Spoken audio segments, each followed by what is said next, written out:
Welcome back to another episode of Infidelity Tales Lab. We're thankful for your continued viewership. Before we begin, tell us, where in the world are you watching from? We love knowing our global reach. Now, let's dive into today's story. Chapter 1. The Discovery. The sterile white walls of St. Mary's Hospital had become my second home over the past 3 weeks. My wife, Brielle, lay in bed 304, her left leg elevated in traction, her face a carefully constructed mask of pain and vulnerability. She'd been here since her accident, a tragic fall down our basement stairs that resulted in a compound fracture and what the doctors called severe psychological trauma. I was Derek Holloway, 42 years old, owner of 3 successful auto repair shops across the city. 20 years of marriage had taught me to read people like I read engine diagnostics. Every sound, every hesitation, every inconsistency told a story. And Brielle's story had more holes than a rusted exhaust pipe. My 12-year-old son, Connor, fidgeted beside me as we entered the room for our evening visit. Brielle's face lit up with what I now recognized as practiced maternal warmth. "My boys," she exclaimed, reaching out with arms that trembled just enough to sell the performance. "I missed you so much." Connor rushed to her bedside, and I watched as she winced. Perfectly timed, perfectly executed. 3 weeks of this charade, and she hadn't missed a beat. But I had been watching, learning, planning. "How are you feeling today, honey?" I asked, my voice carrying the concerned husband tone I perfected. "Better, I think. Dr. Morrison says the bone is healing nicely, but..." She let her voice trail off, her eyes misting over. "I keep having these nightmares about falling. Sometimes I wonder if I'll ever feel safe in our own home again." Connor squeezed her hand. "It's okay, Mom. Dad's making the basement super safe. He's been working on it every night." Brielle's eyes flicked to mine, a micro-expression of concern crossing her features. She didn't know about my basement renovations because she didn't know I knew the truth.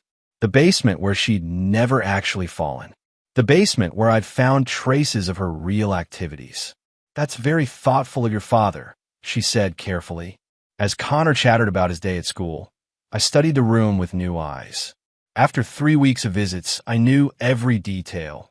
The way the afternoon light hit the window, the position of every piece of equipment, the sight lines from the hallway. Most importantly, I knew about the space beneath the bed. "Daddy, I dropped my phone," Connor suddenly announced, looking under the bed. His voice changed, becoming smaller, scared. "Daddy, there's something weird under here." I moved to his side, my heart rate steady despite the moment I'd been anticipating. There, partially hidden beneath the bed frame, was a small digital recorder, the kind private investigators use for surveillance. But this wasn't surveillance equipment. I planted it there myself, part of a much larger web I'd been weaving. "What is it, Dad?" Connor whispered, his young voice carrying genuine fear. I palmed the device quickly, my expression shifting to one of concern and confusion. "I don't know, son, but I think we need to call someone about this." Brielle's face had gone pale, her act momentarily forgotten. "Derek, what?" "Stay calm, honey," I said, already reaching for my phone. "This might be related to, well, we need to be safe." I dialed 911, putting on my best worried husband voice. "Yes, I need to report something suspicious at St. Mary's Hospital.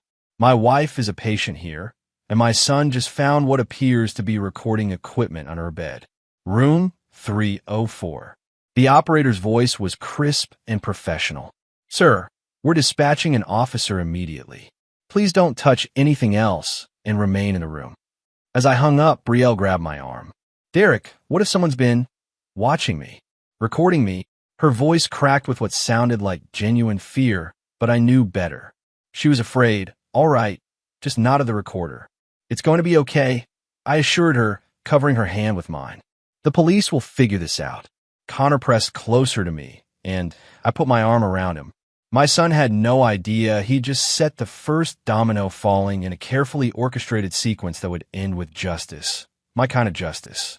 20 minutes later, Officer Patricia Voss arrived.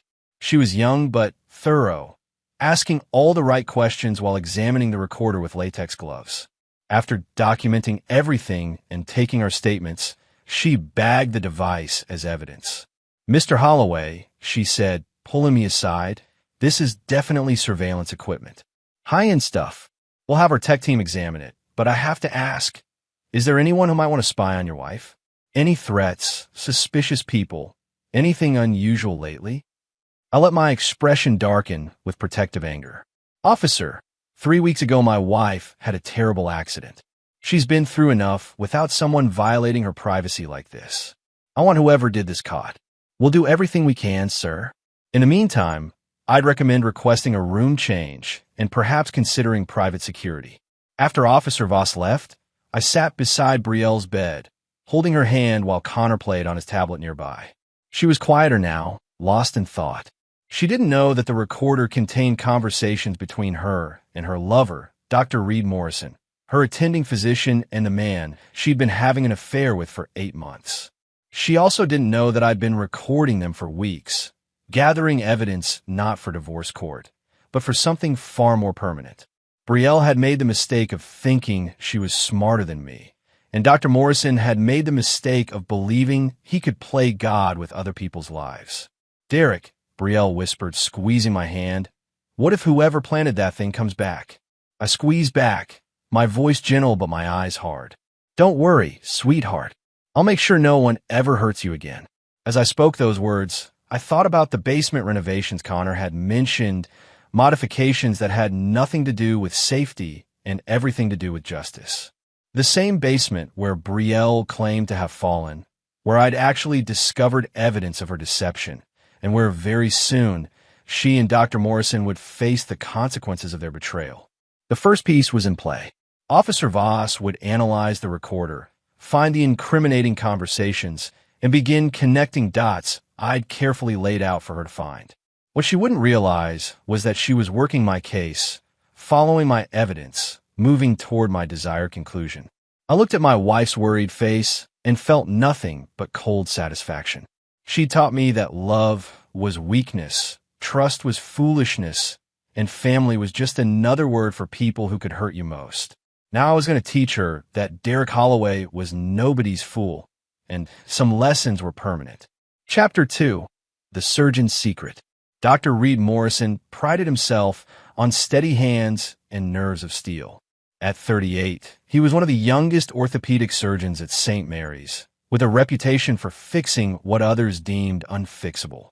His colleagues respected him, his patients trusted him, and until 8 months ago, he believed he was untouchable. That was before Brielle Holloway walked into his office with a sports injury that had obviously never happened.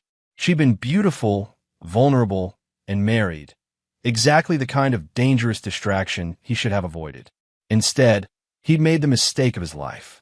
Now, as he walked through the hospital corridors after learning about the recording device, Reed felt his carefully constructed world beginning to crack.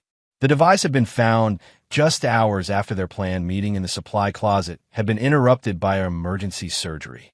Coincidence? He'd stopped believing in those months ago.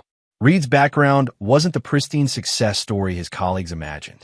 Growing up in Detroit's roughest neighborhoods, he'd learned early that survival meant being smarter, faster, and more ruthless than everyone around you.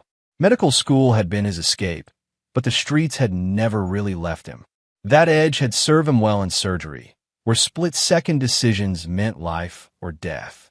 It had served him less well in personal relationships. He'd been married once, to a fellow doctor who discovered his tendency toward narcissism and control. The divorce had been ugly but quiet. She'd taken her settlement and moved to Seattle, taking their daughter with her. Reed had told himself he was better off alone, focusing on his career, until Brielle had made him remember what he'd been missing. The affair had started professionally enough. Brielle had come to him complaining of chronic back pain, describing symptoms that didn't match any objective findings. Most doctors would have sent her to a psychiatrist or discharged her with pain medication. Reed had seen through her immediately.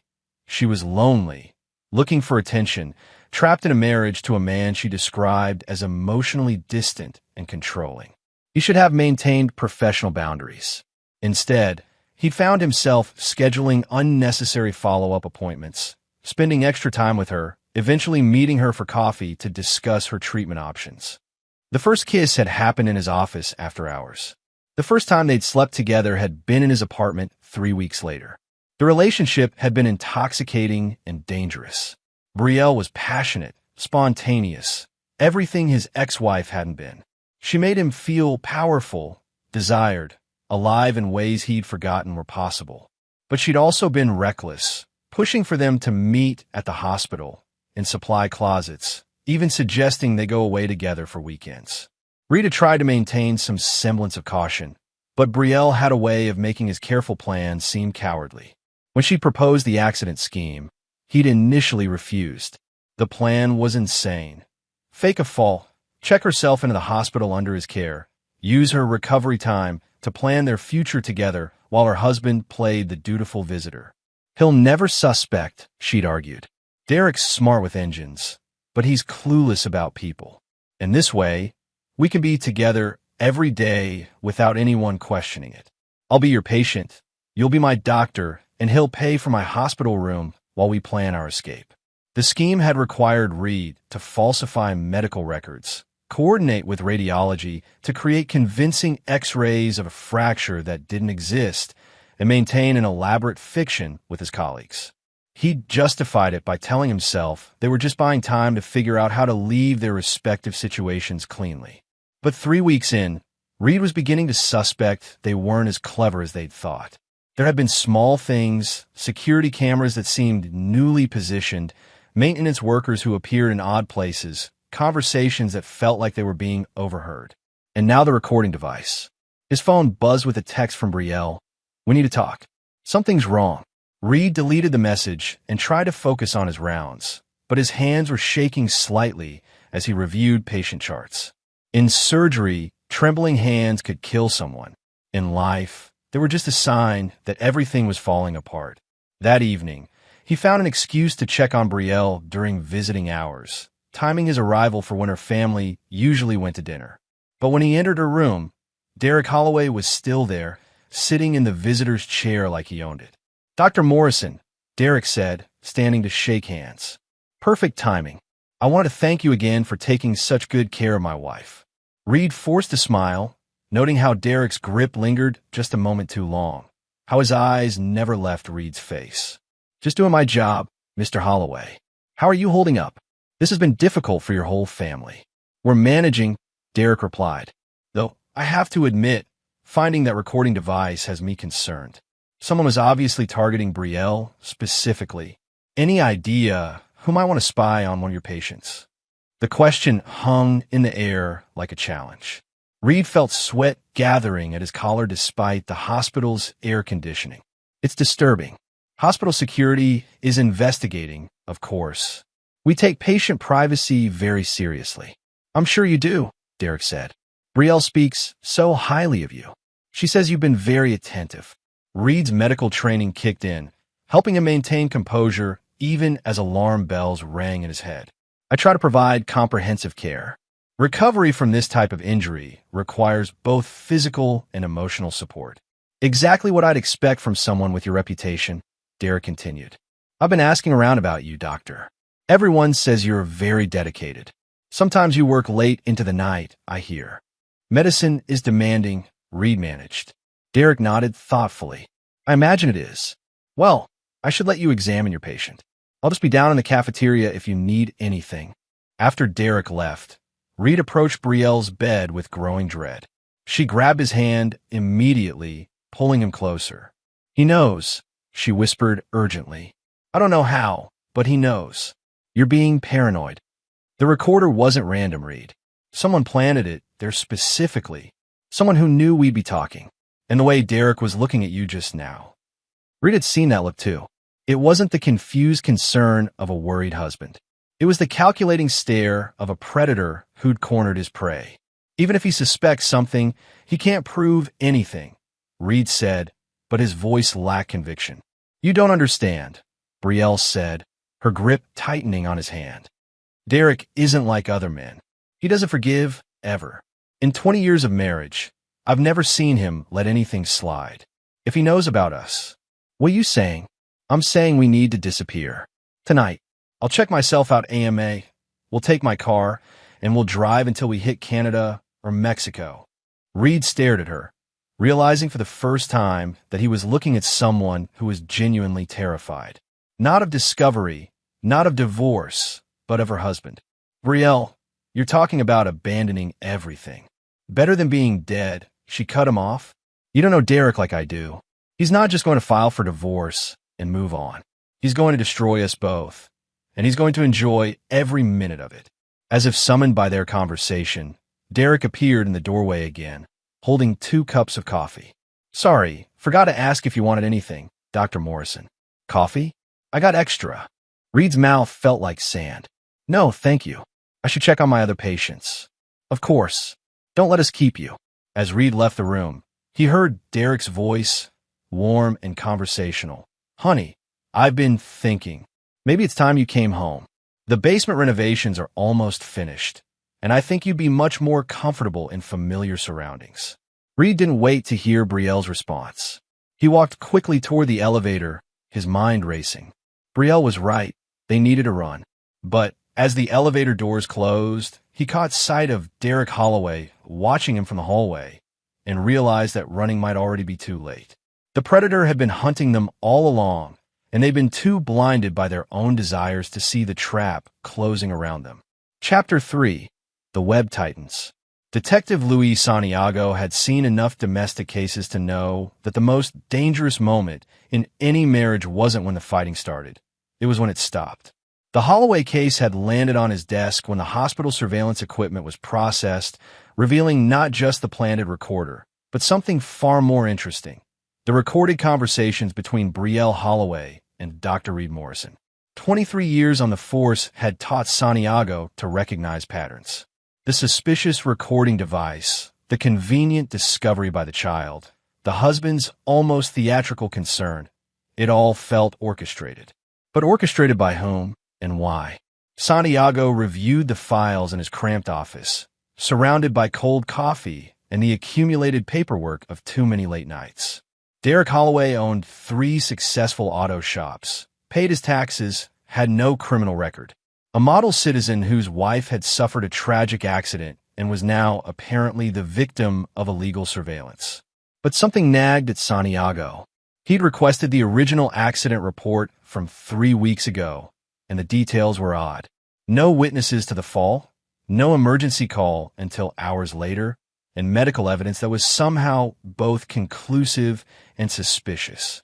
The fracture was real, but the circumstances felt manufactured. His phone rang, interrupting his thoughts. Santiago. Detective, this is Officer Voss. I got an update on the Holloway surveillance case. Go ahead. I ran background checks on everyone with access to the patient's room. Dr. Morrison has some interesting history, divorce, custody issues, and get this. His ex-wife filed a restraining order 2 years ago. Claims he was obsessively controlling and exhibited predatory behavior. Santiago made notes. What about the recordings? Any progress on the content? That's where it gets interesting. The conversations between Mrs. Holloway and Dr. Morrison, they're not what you'd expect between a doctor and patient. Very intimate, discussing plans to leave together, references to their relationship. But here's the weird part. Some of the conversations reference things that don't make sense. Such as, Mrs. Holloway mentions being afraid of her husband finding out about what really happened in the basement. But according to her medical records, she fell down the basement stairs. Why would she be afraid of him finding out about her own accident? Santiago felt the familiar tingle of a case about to break open. I need to see those recordings. I want to talk to both Dr. Morrison and Mr. Holloway. Separately. An hour later, Santiago sat across from Reed Morrison in the hospital's administrative conference room. The surgeon was nervous, his usual confidence replaced by fidgety energy. Dr. Morrison, I need to ask you about your relationship with Brielle Holloway. She's my patient. I'm treating her for injuries sustained in a fall. According to the recordings we recovered, your relationship goes beyond professional boundaries. Reed's composure cracked. Those recordings were obtained illegally. They can't be used. Doctor, I'm not building a court case right now. I'm trying to understand what's happening here. A surveillance device was planted in your patient's room, and the recordings suggest you two are having an affair. That puts you both at risk. Santiago watched Reed's face carefully. Fear, guilt, and something else, desperation. Are you afraid of someone, Dr. Morrison? This is complicated. Uncomplicated. Reed ran his hands through his hair. Brielle and I. Yes, we become close. But her husband. Detective, I think he's been watching us. Following us. There have been incidents. What kind of incidents? Strange cars parked outside my apartment building. Phone calls with no one there. Maintenance issues at the hospital that seem to happen whenever Brielle and I are together. And yesterday, someone broke into my office. Nothing was stolen, but my files were definitely searched. Santiago made more notes. Why didn't you report this? Because I thought I was being paranoid. Because reporting it would expose my relationship with Brielle. Because... Reed's voice dropped. Because I'm starting to think Derek Holloway is much more dangerous than he appears. 2 hours later, Santiago was sitting in Derek Holloway's auto shop, watching the man work on an engine with methodical precision. Everything about Derek suggested competence and control, clean workspace, organized tools, efficient movements. Mr. Holloway, thank you for meeting with me. Derek looked up, wiping his hands on a clean cloth. Of course, detective. Anything to help catch whoever's been stalking my wife. The surveillance equipment recovered from your wife's room contains some disturbing recordings. Conversations between your wife and Dr. Morrison that suggest an inappropriate relationship. Santiago watched Derek's reaction carefully. Most betrayed husbands would show anger, shock, pain, something. Derek's expression never changed. I see, Derek said calmly. That would explain a lot. You don't seem surprised. Detective, I've been married for 20 years. I pay attention. I knew something was wrong, but hearing it confirmed still hurts. Derek's voice carried just the right note of pain, but his eyes remained cold. What did you know exactly? Brielle's been different since her accident. Secretive, defensive when I asked about her treatment. Dr. Morrison seemed overly invested in her case. But I told myself I was being paranoid, that I should trust my wife. Derek shook his head sadly. I guess I was wrong to trust anyone. Santiago felt the conversation slipping away from him. Derek was saying all the right things, showing appropriate emotions, but something felt rehearsed. Mr. Holloway, where were you on the evening your wife fell down the stairs? At my North Side shop. We had a rush job, classic Mustang restoration that the customer needed finished. I have security footage, time cards, receipts. What? Just covering all the bases. Sometimes domestic situations can escalate. Derek's expression hardened slightly. Detective, are you suggesting I would hurt my wife? I'm not suggesting anything. I'm investigating. Then investigate Dr. Morrison. He's the one who's been manipulating my wife, taking advantage of her vulnerability, abusing his position of trust. If someone planted that recorder, maybe it was him, try to document their affair for some reason. Santiago considered this angle.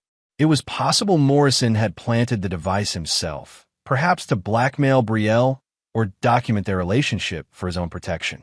But it didn't explain the content of the recordings, which seemed to implicate both of them in something beyond simple adultery. I'll be investigating all possibilities, Santiago said. In the meantime, I'd recommend caution. Affairs can lead to dangerous situations, especially when discovery is involved. Derek nodded solemnly. I appreciate your concern, detective. I just want my family to be safe. As Santiago left the auto shop, he felt more confused than when he'd arrived. Derek Holloway was either the most understanding betrayed husband in history, or he was playing a game far more complex than anyone realized. Back at the station, Santiago reviewed the case files again, looking for patterns. The timing was bothering him. The recorder had been found just as the affair seemed to be reaching a crisis point.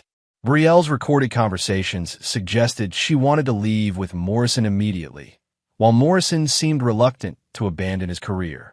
But there was something else in the recordings, something Officer Voss had mentioned but not fully explored.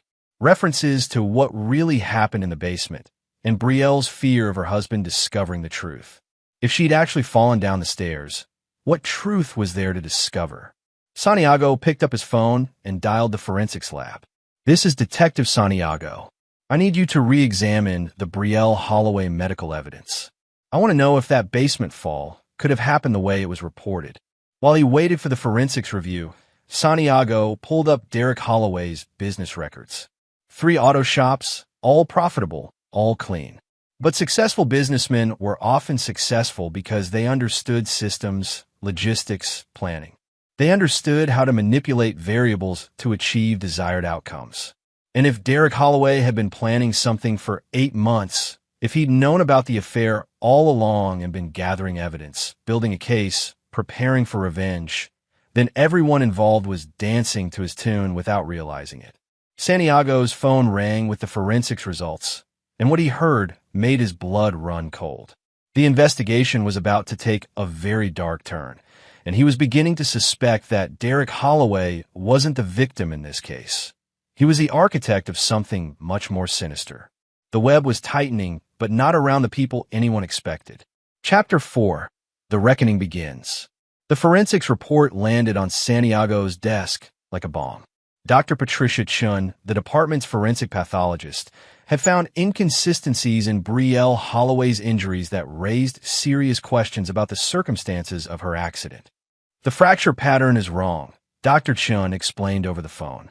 Falls downstairs typically create spiral fractures or fractures at the ankle or wrist from people trying to break their fall.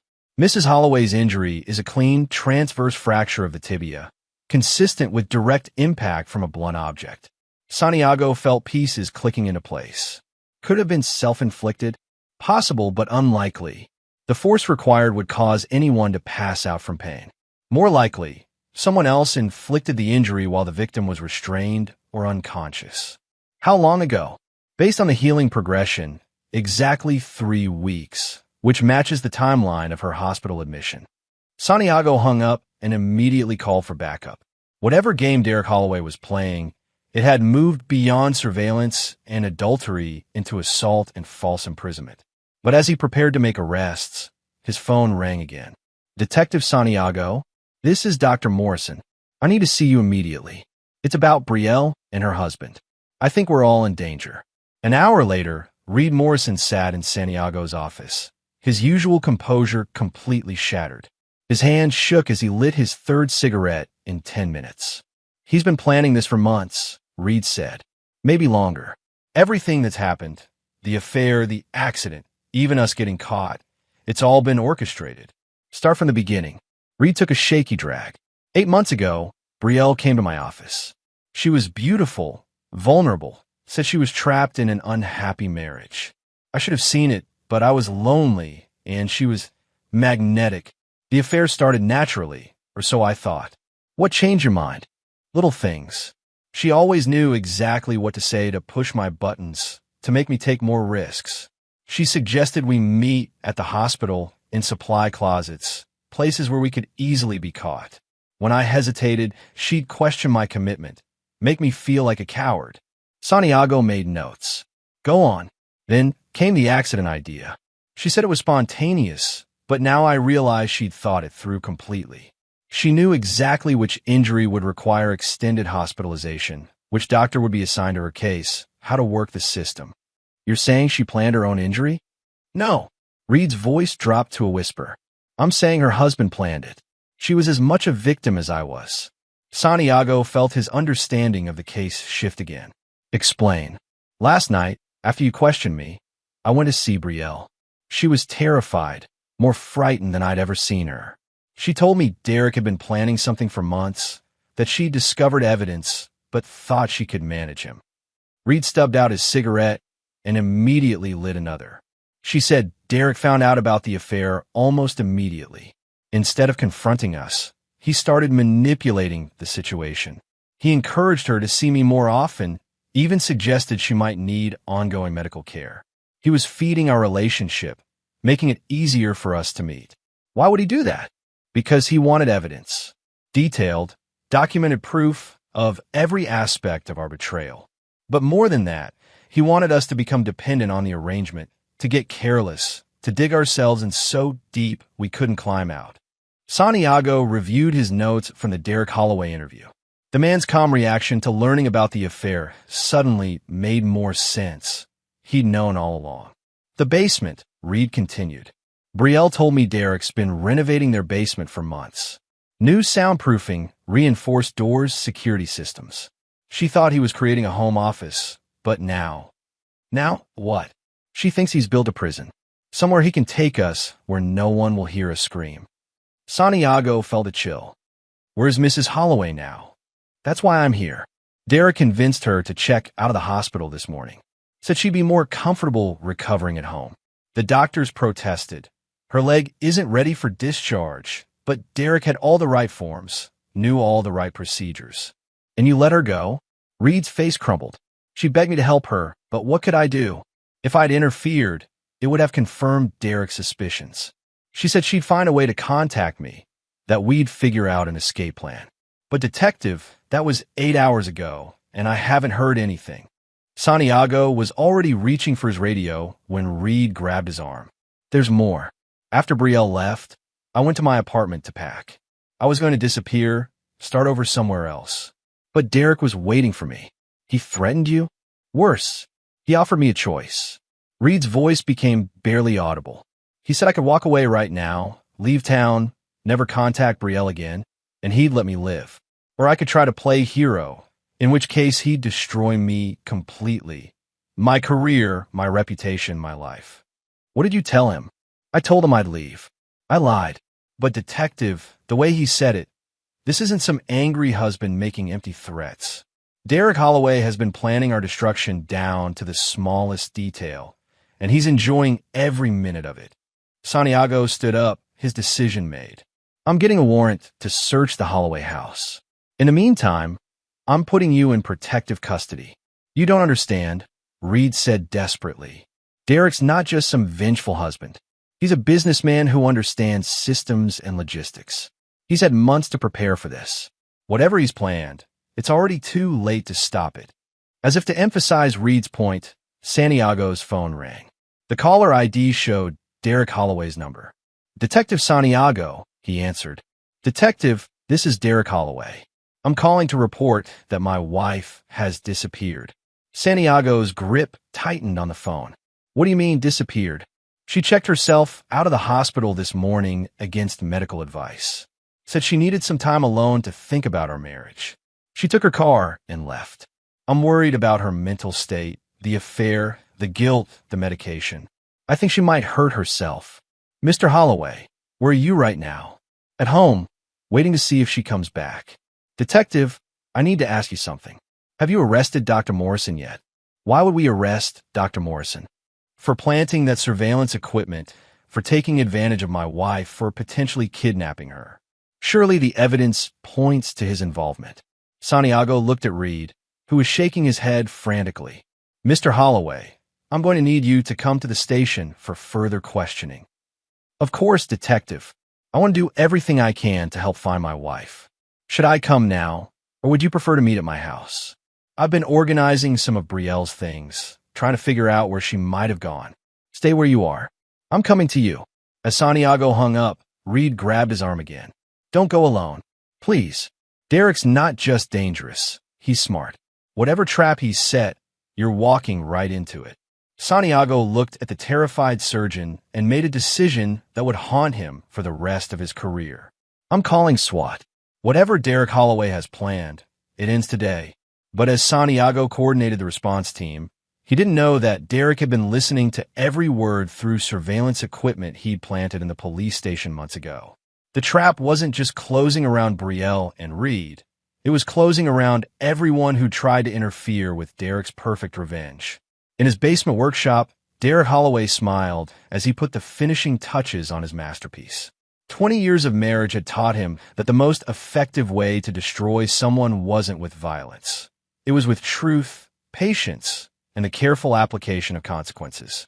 The reckoning was about to begin, and everyone who betrayed him would face justice, his kind of justice. Chapter 5. The Basement Revelations. The SWAT team surrounded the Holloway house at 3:47 a.m., using the cover of darkness to approach the suburban home that looked like every other house on Maple Street. Santiago crouched behind an armored vehicle, studying the blueprints they'd pulled from city records. Standard two-story colonial, full basement, attached garage. Nothing unusual, except for the recent permit applications for electrical improvements that Derek had filed over the past 6 months. Thermal imaging shows 2 heat signatures in the basement, reported Officer Kim Rodriguez, the team's tech specialist. Both stationary, possibly restrained. Santiago's radio crackled with confirmation from the perimeter teams. All exits secured. Subject's vehicle is in the garage. No signs of recent departure. Remember, Santiago addressed his team. Derek Holloway is highly intelligent and has had months to prepare. Assume every surface is wired. Every approach is anticipated. We go slow, we go careful, and we bring everyone out alive. The entry was textbook perfect. The front door yielded to the breaching ram with minimal noise, and the tactical team flowed through the house like water, clearing each room methodically. The main floor was immaculate, too clean, as if it had been prepared for inspection. No signs of struggle, no indication that anything violent had occurred here. The basement door was steel-reinforced and equipped with multiple deadbolts. It took the team precious minutes to break through, time Santiago knew could mean the difference between rescue and recovery. When they finally breached the basement entrance, what they found defied their worst expectations. Derek Holloway's basement wasn't a prison. It was a theater. The space had been completely transformed into something resembling a courtroom, complete with wooden benches facing a raised platform where Derek sat behind what appeared to be a judge's bench. Spotlights illuminated 2 chairs facing the bench, where Brielle and Reed sat bound but conscious, both wearing what looked like hospital gowns. "Welcome, Detective Santiago," Derek said calmly, not moving from his position. "Right on time. Please, have your men lower their weapons. As you can see, I'm unarmed, and violence would be counterproductive to the proceedings." Santiago kept his service weapon trained on Derek while signaling his team to spread out around the perimeter. "Derek Holloway, you're under arrest for kidnapping, assault, and false imprisonment. Release your hostages immediately." "Hostages?" Derek smiled, the expression never reaching his eyes. "Detective, I think you misunderstand the situation. These aren't hostages, they're defendants. And this isn't a kidnapping, it's a trial." Brielle struggled against her restraints, her voice muffled by tape across her mouth. Reed appeared to be drugged, his head lolling as he fought to maintain consciousness. "The trial is over, Derek," Santiago said. "Release them now, and we can work this out." "Oh, but detective, the trial hasn't even begun. You see, I've spent 8 months gathering evidence, documenting crimes, building an airtight case against these 2 defendants. Would you like to see the evidence?" Derek gestured to the walls of the basement, which Santiago now realized were covered with photographs, documents, recordings, and timeline charts. It was the work of someone with unlimited time and obsessive attention to detail. "Exhibit A," Derek announced, pointing to a section of the wall. "Evidence of adultery." 47 photographs of the defendants engaging in intimate contact, 32 hours of recorded conversations, hotel receipts, restaurant bills, even DNA evidence from the defendant's car. Santiago could see his team growing restless, but something about Derek's calm demeanor suggested that rushing him would be a mistake. "Exhibit B," Derek continued. "Evidence of conspiracy to commit fraud. Dr. Morrison falsified medical records to justify Mrs. Holloway's extended hospitalization.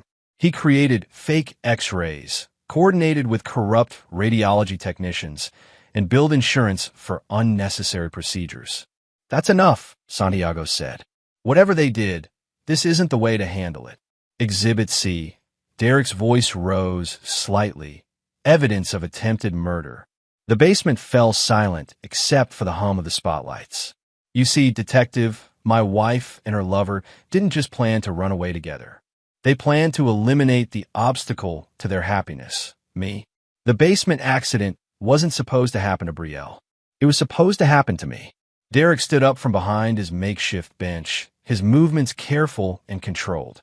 3 weeks ago, Brielle lured me to the basement with a story about hearing strange noises. Dr. Morrison was waiting with a tire iron, planning to make my death look like an accident. But I've been in the auto repair business for 20 years, detective. I know the sound of footsteps on basement stairs, and I know when someone's trying to ambush me. Santiago felt the case reshaping itself again. What happened? I defended myself.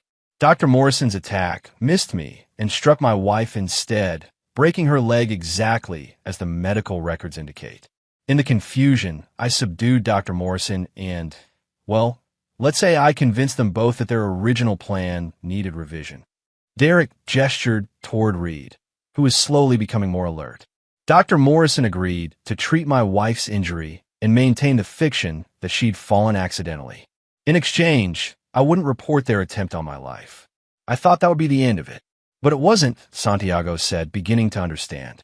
No, it wasn't. Because even after their murder attempt failed, they continued their affair. They mocked me, detective.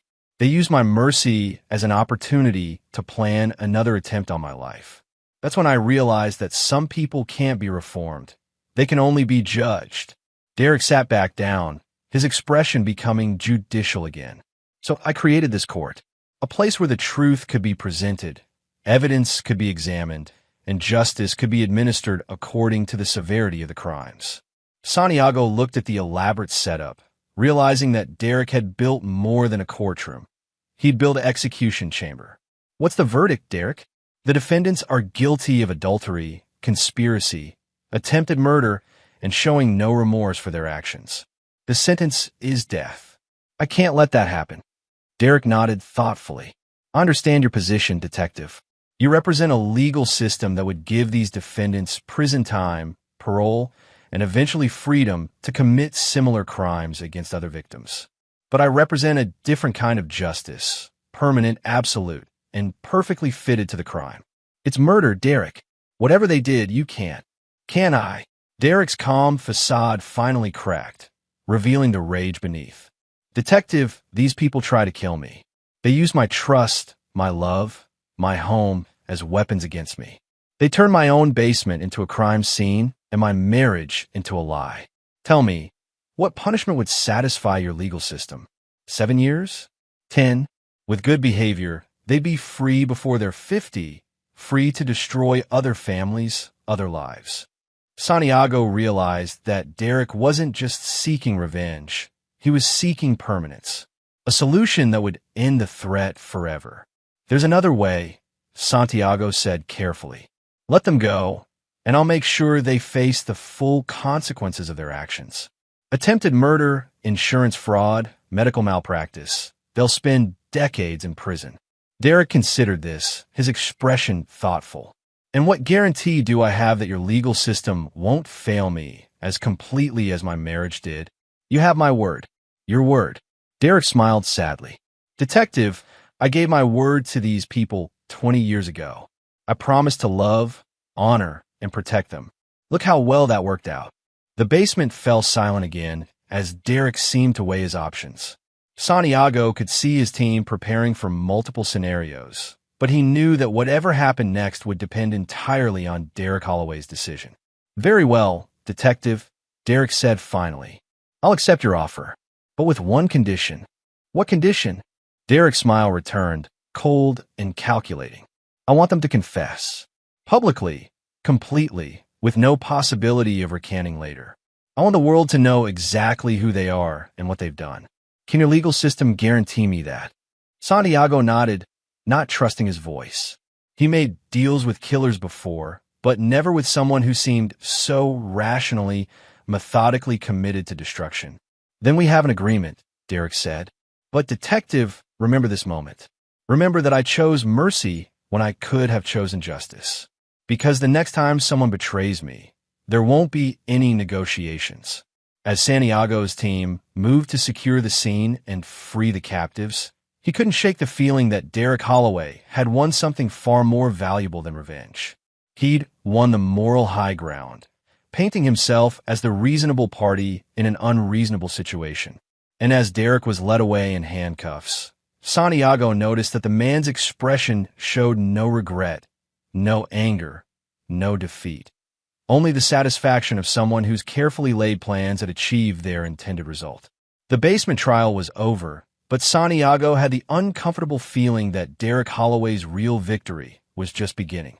Chapter 6. The truth unveiled.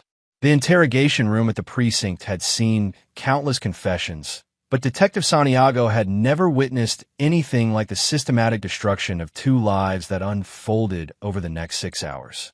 Derek Holloway sat across from him with the patience of a man who had already won, while his lawyer, a sharp-eyed woman named Amanda Torres, took detailed notes. "Let's start with the night of the alleged assault," Santiago began, his recorder running. "Your wife claims you orchestrated her injury." Derek folded his hands calmly. "Detective, I brought evidence that will clarify everything." He nodded to his lawyer, who produced a tablet computer. "Security footage from my auto shop, taken the night of Brielle's injury." The video showed Derek working alone in his shop until 11:47 p.m., then driving directly home. The timestamp showed him arriving at 12:03 a.m., exactly when he called 911 to report Brielle's fall. "Exhibit 2, Amanda Torres said, sliding another tablet across the table.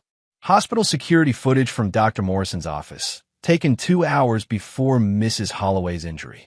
Santiago watched Reed and Brielle entering the office together, both carrying duffel bags. They emerged 47 minutes later with Reed carrying what appeared to be medical equipment. "And Exhibit 3, Derek said quietly. Audio recording from that same evening. Brielle's recorded voice filled the room. "You're sure the fracture will look convincing? We can't afford any mistakes." Reed's response was equally clear. "Trust me, I've done this before. One clean break, properly set, and your husband will never question the accident story. The important thing is timing. You have to call 911 exactly 30 minutes after I leave, not before." Santiago felt his understanding of the case collapse completely. They planned the injury together? From the beginning, Derek confirmed. The affair was real, but the accident was elaborate fiction designed to give them unlimited access to each other while I paid for her hospital room. Dr. Morrison would have complete control over her medical care, her medication, her visiting schedule. They could plan their future together while I played the concerned husband. Amanda Torres produced more evidence. Bank records showing Reed had rented a storage unit where they'd been keeping cash and personal belongings, travel documents for fake identities, and email communications between Reed and contacts in Mexico about establishing new medical practice credentials. "But that's not the most damning evidence," Derek continued, showing the real recordings. The tablet displayed conversations between Reed and Brielle from 3 weeks ago, the night before her accident. Their voices were excited, conspiratorial, and chilling. "Brielle, once Derek's gone, we'll have everything. The insurance money, the business assets, his life insurance policy. We'll be set for life." "Reed, you're sure the overdose will look natural? We can't afford an autopsy." "Brielle, trust me, I've been researching this for months. Derek takes blood pressure medication. A simple overdose, combined with alcohol, will look like suicide or accident, especially after discovering his wife's medical crisis and the stress of her long recovery." Santiago stared at the tablet. "They were planning to kill you." "The basement meeting was supposed to be my murder," Derek confirmed. "Brielle was going to lure me downstairs with a story about hearing intruders. Reed would be waiting with a tire iron and my own blood pressure pills. The plan was to knock me unconscious, force the overdose, and stage it as either suicide or accidental death." "What went wrong?" Derek's expression remained neutral. "I'm a careful man, detective. 20 years of marriage to someone like Brielle teaches you to verify everything. I've been monitoring their communications for weeks, so I knew about the plan. I went to the basement prepared. Prepared how? With evidence of their conspiracy and a counter-proposal. I offered them a choice: face murder charges immediately or accept a different arrangement." Amanda Torres slid another document across the table. Signed confession from both parties, acknowledging their intent to commit murder and agreeing to participate in an alternative justice arrangement. Santiago read the document with growing disbelief. Reed and Brielle had both signed detailed confessions to conspiracy to commit murder, insurance fraud, and medical malpractice in exchange for Derek's agreement not to report them immediately to authorities. "The basement court was their idea," Derek continued. They asked for the opportunity to present their case, to explain their actions, to ask for mercy. I agreed on the condition that everything be recorded and that they accept whatever judgment was rendered. And the kidnapping charges? Detective, both defendants came to my house voluntarily. Dr. Morrison arrived first, then my wife. They were not restrained until they attempted to flee after confessing to additional crimes during the proceedings. Santiago reviewed the timeline, trying to find holes in Derek's story. Everything was documented, recorded, witnessed by multiple cameras. Even the basement courtroom setup had been constructed with input from both Reed and Betrayal, according to the evidence. What about the surveillance equipment found in the hospital? Derek smiled slightly. Planted by Dr. Morrison himself, as insurance against my wife in case she tried to back out of their arrangement. When their murder plan failed, he needed leverage to keep her committed to their escape plan. Amanda Torres produced Reed's signed statement confirming this, along with receipts for the surveillance equipment and testimony from the electronics store clerk who'd sold it to him. My client, she said formally, has been the victim of a sophisticated conspiracy to commit murder, fraud, and theft. Everything he's done has been in service of gathering evidence and protecting himself from further attempts on his life. Santiago felt like he was drowning in documentation. Every accusation had been anticipated, every piece of evidence had been preserved, every legal angle had been covered. Derek Holloway hadn't just defended himself. He'd built an impenetrable case against his attackers. The district attorney is going to want to interview the other parties, Santiago said finally. Of course, Derek agreed. Though, I should mention that Dr. Morrison has already agreed to plead guilty to all charges in exchange for testifying against my wife. He's provided additional evidence of her role in planning my murder, including details about previous attempts that I hadn't discovered. Previous attempts. Amanda Torres produced more files. Brake tampering on Mr. Holloway's work truck 6 months ago, which he attributed to equipment failure. A gas leak in the house 4 months ago, which he attributed to an aging water heater. Food poisoning 3 months ago, which he attributed to bad restaurant food. Dr. Morrison has provided evidence that Mrs. Holloway was responsible for all 3 incidents. Santiago stared at the mountain of evidence, realizing that Derek Holloway had been under siege for months without fully realizing it. The basement confrontation hadn't been his first victory. It had been his final one. What happens now? Santiago asked. Derek's expression became almost sad. Now, detective, justice takes its course. My wife and her lover will face the consequences of their actions through the legal system they claim to respect. I will rebuild my life with the knowledge that the threats against me have been permanently eliminated. And your son? For the first time, Derek's composure wavered slightly. Connor will learn the truth about his mother in age-appropriate ways, with professional counseling support. He'll understand that some people make choices that hurt the people who love them, and that actions have consequences. As Santiago concluded the interview, he realized that Derek Holloway had achieved something remarkable, complete victory over his enemies while maintaining the moral high ground. Every move had been calculated. Every response had been proportional. Every action had been legally defensible. Derek wasn't just getting revenge on his wife and her lover. He was getting justice, and he was getting it through the very system they tried to use against him. The truth had been unveiled, and it was more devastating than any violence could have been. Chapter 7. The Perfect Judgment. The courtroom was packed beyond capacity as the trial of Betrayal Holloway and Dr. Reed Morrison became the most sensational case in the county's history. Media attention had been intense from the moment Derek's evidence became public, turning what should have been a simple adultery case into a complex web of attempted murder, insurance fraud, and medical malpractice. District Attorney Patricia Morse had initially been skeptical of Derek's claims, but the overwhelming evidence had forced her hand. The case against Betrayal and Reed was so airtight that both defendants had ultimately agreed to plea bargains rather than face trial. Derek sat in the front row, wearing a simple black suit, his expression calm and attentive. Beside him sat Connor, now 13 and old enough to understand the basics of what had happened to his family. The boy had aged visibly over the past months, But Derek had been careful to shield him from the worst details while ensuring he understood the importance of truth and justice. Your Honor, D.A. Morse addressed Judge Catherine Walsh. The state has reached plea agreements with both defendants. Mrs. Holloway has agreed to plead guilty to conspiracy to commit murder in the first degree, insurance fraud, and perjury.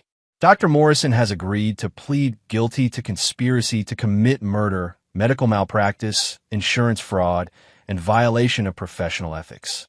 Judge Walsh, a stern woman in her 60s who presided over countless domestic cases, reviewed the plea agreements with obvious distaste. These are serious charges with serious consequences. Mrs. Holloway, do you understand that your plea agreement calls for a sentence of 25 years without possibility of parole? Brielle stood beside her attorney, her appearance dramatically different from the confident woman who'd manipulated both her husband and her lover. Prison had already aged her, and the weight of public condemnation had broken her spirit visibly. I understand, Your Honor, she said quietly.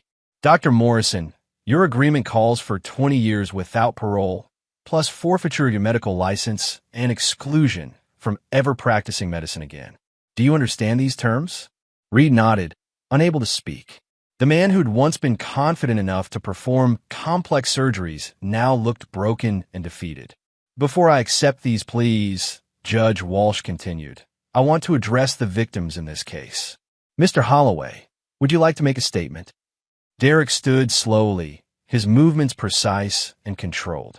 When he spoke, his voice carried the weight of absolute conviction. Your Honor, 8 months ago, I believed I had a loving wife and a stable family. I trusted the people closest to me, supported them, and tried to build a life based on honesty and mutual respect. What I discovered was that trust is a luxury that can be weaponized against you by people who view love as weakness and loyalty as stupidity. He turned to look directly at Brielle and Reed. These defendants didn't just betray me. They tried to murder me. Not in a moment of passion, not in self-defense, but as part of a calculated plan to steal my life, my assets, and my son's future. They turned my home into a crime scene, my marriage into a lie, and my trust into a weapon against me. Derek's voice remained steady, but his words carried an edge of cold fury. I've learned that some people are incapable of redemption. They don't feel genuine remorse. They only regret getting caught. They don't seek forgiveness. They seek new opportunities to commit the same crimes against new victims. He paused, letting his words sink in. Your Honor, I don't seek vengeance. I seek permanence. I want these defendants removed from society so they can never again use trust as a weapon or love as a target. I want them to serve every day of their sentences in conditions that remind them daily of the consequences of their choices. Judge Walsh nodded solemnly. Mr. Holloway, your statement reflects remarkable restraint given what you've endured. The court recognizes that you could have taken justice into your own hands, but chose instead to work within the legal system. Derek returned to his seat, placing a protective hand on Connor's shoulder. The boy had remained silent throughout the proceedings, but Derek could see the impact of watching his mother being sentenced to life in prison. Mrs. Holloway, Judge Walsh addressed Brielle directly. I've reviewed the evidence in this case, and I'm struck by the calculated cruelty of your actions. You didn't just plan to murder your husband. You planned to do it while he was caring for you after what he believed was your accidental injury. You exploited his love, his trust, and his natural desire to protect you. Brielle began to cry, but Judge Walsh continued without sympathy. You involve your son in this deception, forcing him to witness your fake recovery while you planned his father's death. You corrupted a medical professional, turning him into an accomplice in fraud and attempted murder. And when your original plan failed, you showed no remorse. You simply planned to try again. The judge's voice grew colder. In 25 years of family court, I've never seen such systematic betrayal of trust. I accept your plea agreement, but I want you to understand that you will never again have the opportunity to destroy another family. She turned to Reed. Dr. Morrison, you took an oath to do no harm, but you used your medical knowledge and professional position to enable attempted murder. You falsified records, created fake injuries, and corrupted the trust that patients place in medical professionals. Your actions don't just harm Mr. Holloway. They harm every patient who depends on medical professionals to act ethically. Reed's lawyer attempted to speak, but Judge Walsh cut him off. The sentences I'm imposing today reflect not just the crimes you committed, but the trust you violated and the lives you destroyed. Mrs. Holloway, 25 years to life. Dr. Morrison, 20 years without parole. Bailiff, please remand the defendants into custody. As Brielle and Reed were led away in shackles, Derek felt Connor's hand slip into his. The boy was crying quietly, mourning not just his mother's imprisonment, but the death of his childhood innocence. "Is it over, Dad?" Connor whispered. Derek looked at his son, the only innocent victim in the entire situation, and felt a surge of protective love that dwarfed any satisfaction he might have felt at his enemy's defeat. "Yes, son, it's over." But even as Derek comforted his child, he knew that the victory was incomplete. Brielle and Reed would spend decades in prison, but they would eventually be released. They would have opportunities to start over, to build new lives, potentially to hurt new people. The legal system had given him justice, but it hadn't given him permanence. As they left the courthouse, Derek's phone buzzed with a text message from an unknown number. "Congratulations on your victory. Some battles, however, require more permanent solutions. If you're ever interested in ensuring your enemies never threaten anyone again, we should talk." Derek deleted the message without responding, but he didn't forget it. The legal system had served its purpose, but Derek Holloway was a man who believed in comprehensive solutions to long-term problems. The perfect judgment had been rendered, but Derek's war against betrayal was far from over. Some lessons he'd learned needed to be taught more than once to be truly understood. And some teachers never forgot their most important students. Chapter 8, The Reckoning Shadow. 6 months after the trial, Derek Holloway had rebuilt his life with the same methodical precision he applied to engine repair. The auto shops were thriving, Connor was excelling in therapy and school, and the media attention had finally died down. To outside observers, Derek had achieved the perfect recovery from devastating betrayal. But Derek knew that true security required more than legal victories. The anonymous text messages had continued sporadically, always from different numbers, always offering permanent solutions to Derek's ongoing security concerns. Derek had researched enough to know that such services existed, networks of professionals who specialized in problems that couldn't be solved through conventional means. On a cold Tuesday evening, Derek finally responded to one of the messages. The meeting took place in a diner off Interstate 75, chosen for its anonymity and distance from Derek's usual haunts. The man who slid into the booth across from him looked disappointingly ordinary. Middle-aged, slightly overweight, wearing a maintenance worker's uniform that made him invisible in any crowd. "Mr. Holloway," the man said quietly. "I'm Frank. I understand you have concerns about long-term security." Derek studied Frank carefully. "I have concerns about unfinished business. Prison sentences aren't permanent enough for your tastes. Mrs. Holloway will be eligible for parole in 15 years with good behavior. Dr. Morrison in 12 years. They'll be in their 50s, plenty of time to start over, potentially to hurt other people." Frank nodded understanding. "And you want to ensure that doesn't happen?" "I want to ensure permanence." Frank slid a tablet across the table, showing what appeared to be medical records. "Mrs. Holloway has been having adjustment difficulties in prison. Multiple disciplinary infractions, conflicts with other inmates, what the psychiatrists are calling deteriorating mental health. It would be very unfortunate if her condition led to a tragic incident." Derek examined the records, noting the professional quality of the documentation. "What kind of incident?" "Prison suicide. Very common among inmates serving long sentences, particularly those from privileged backgrounds who struggle with institutional life. The statistics are quite sobering." "And Dr. Morrison?" Frank produced another set of files. "Medical malpractice has made him very unpopular in prison. Other inmates don't appreciate doctors who hurt people for money. It would be unfortunate if that resentment led to violence." Derek studied both scenarios, appreciating their elegance. No outside involvement, no suspicious circumstances, just the natural consequences of their environments playing out to their logical conclusions. What are you asking for in return? A donation to certain charities through untraceable channels. Consider it insurance against future problems. Derek was about to respond when his phone buzzed with an urgent text from Connor's school. Emergency at school. Call immediately. I need to take this, Derek said, his parental instincts overriding everything else. The call connected him to the school principal, whose voice carried barely controlled panic. Mr. Holloway, Connor's been injured. There was an incident in the parking lot after school. Someone tried to grab him, but he fought back and got away. The attacker fled, but Connor's pretty shaken up.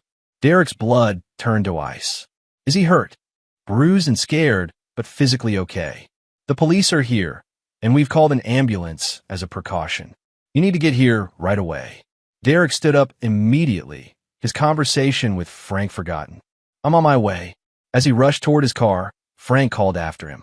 Mr. Holloway, this might not be random. People in prison have friends on the outside. People who might blame you for what happened to their loved ones. Derek turned back, his expression murderous. What are you saying? I'm saying that sometimes our enemies don't wait for parole to continue their war against us. Sometimes they recruit new soldiers to fight battles they can't fight themselves. Derek drove to the school with his mind racing.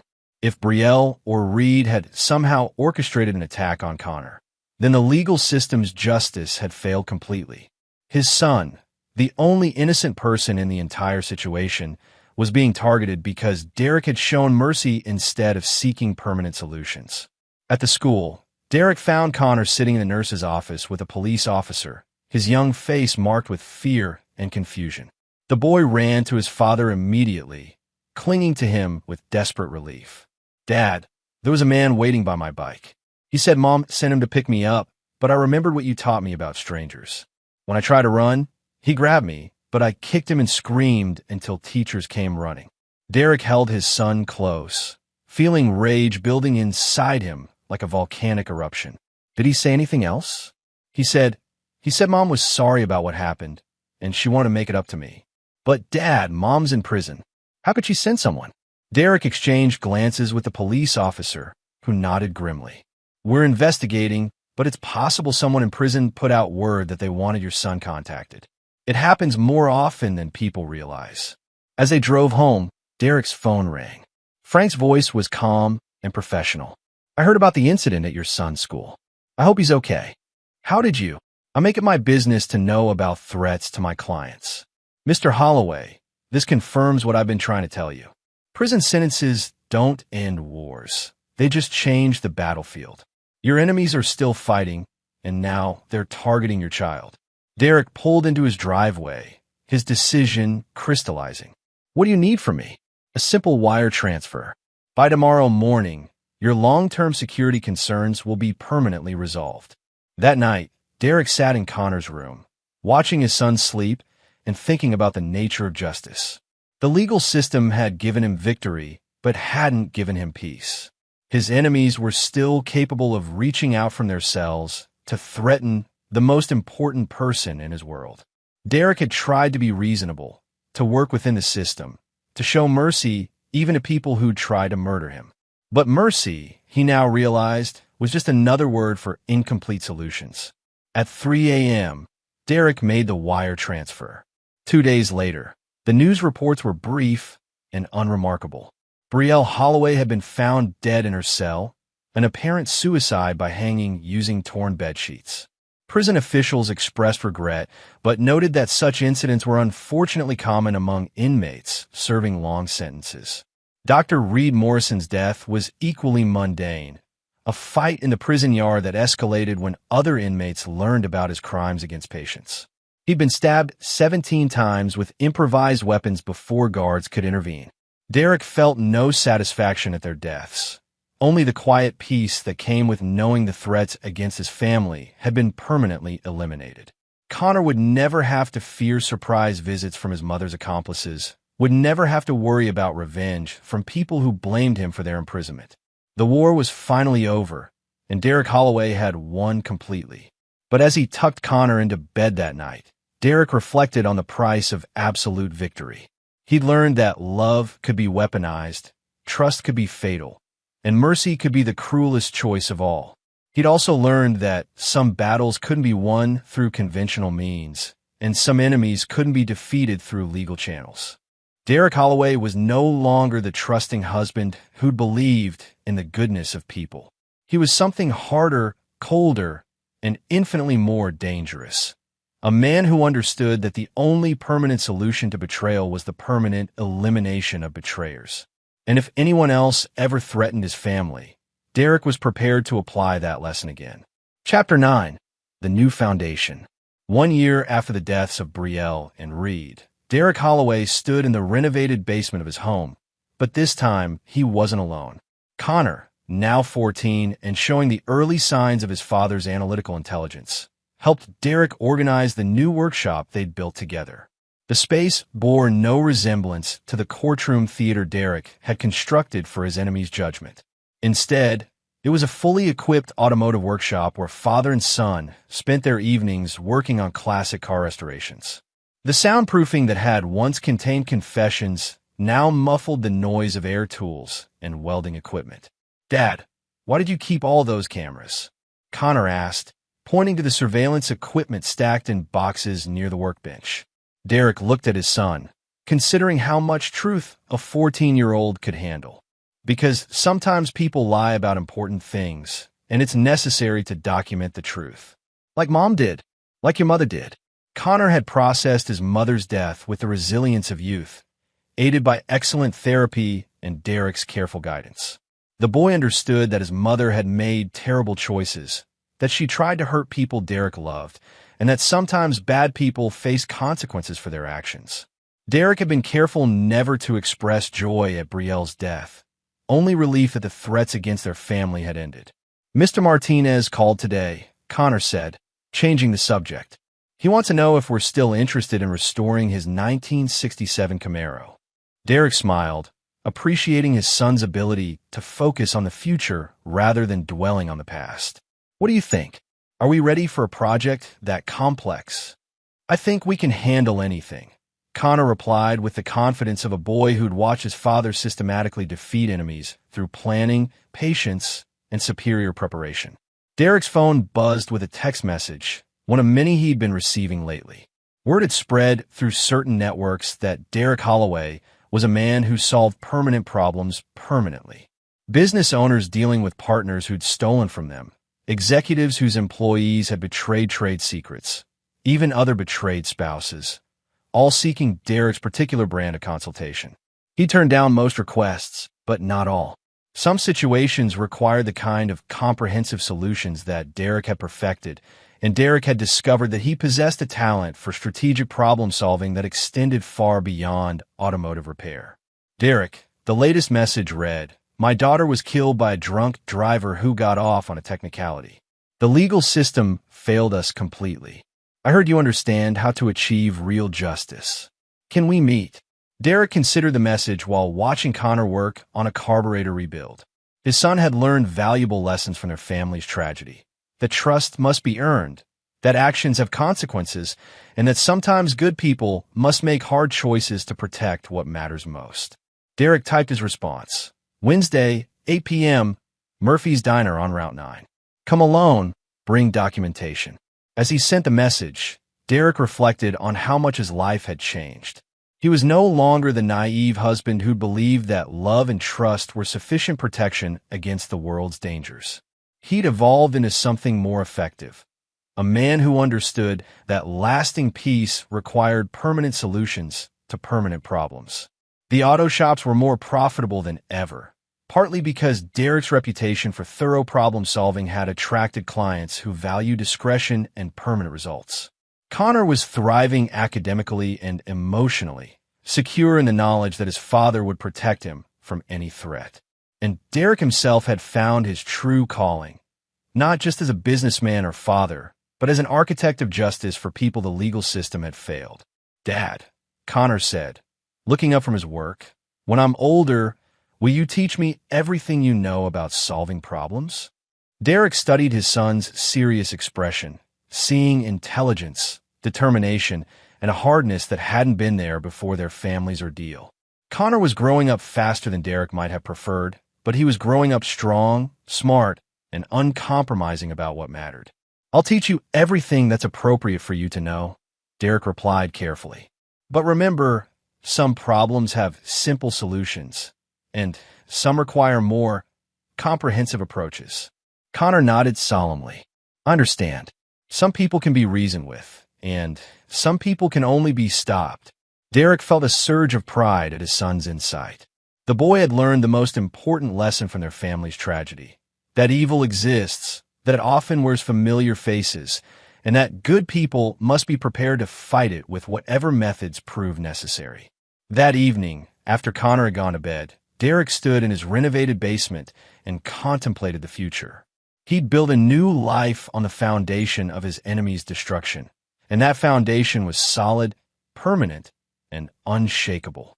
The legal system had given him partial justice. Frank's network had given him complete victory.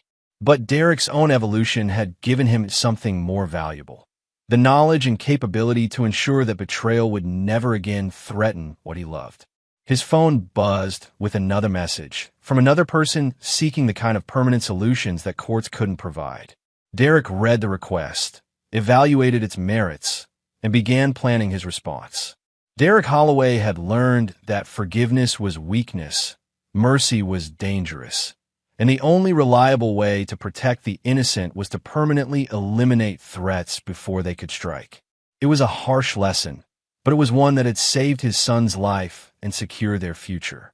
And as Derek prepared for Wednesday's meeting, he reflected on how fortunate it was that his particular skills were so much in demand.